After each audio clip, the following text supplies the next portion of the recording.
The transition. No one talks about the transition, how in one breath you can be in love, making space for someone, space in your home, space in your heart, space in your energy for another being. And then you find that that space has become friction and you can't find a way to make it easy. The space that once was clear is now dense. You can't even see your hand in front of your face. The idea of love was sweet and easy at first. Not saying that it wasn't easy through and through. However, it was easy because space was made for someone that presented themselves one way, and then here comes the switch. That energy tried to hold on to the facade as long as possible. However, the truth always reveals itself.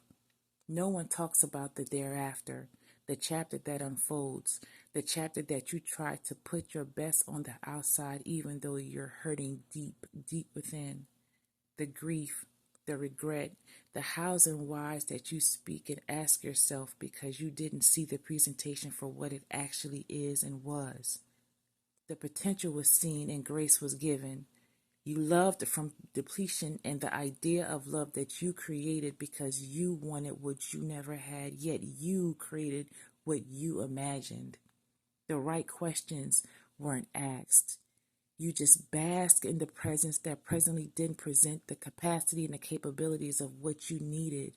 You didn't proceed with caution, even though this same behavior happened quite often, and now here we are, transitioning.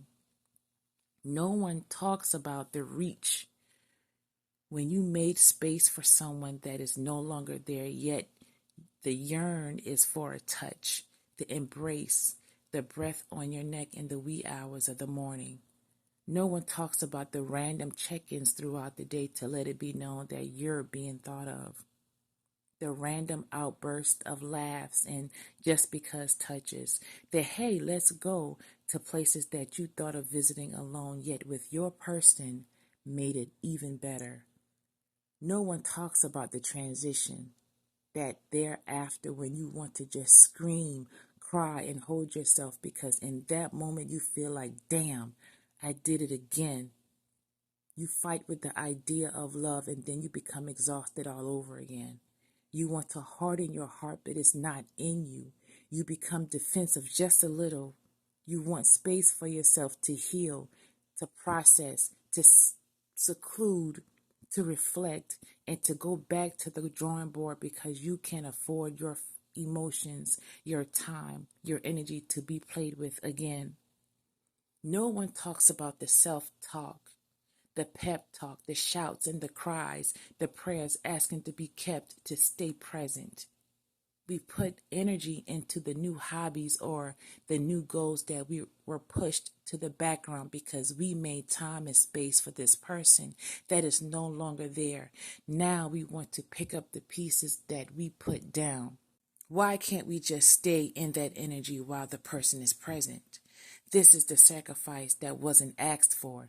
This is where we begin to lose ourselves. This is the transition that no one talks about. There are videos of post-relationship transitions where the person is now redecorating and cleaning their homes, going hard with self-care and love, mental health and investments and new changes, embracing new endeavors, and even traveling abroad in order to set aside the transition.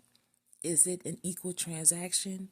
No one talks about the times when you reminisce and smile, and then you pause and you breathe, and then you think about why you are not together in the first place.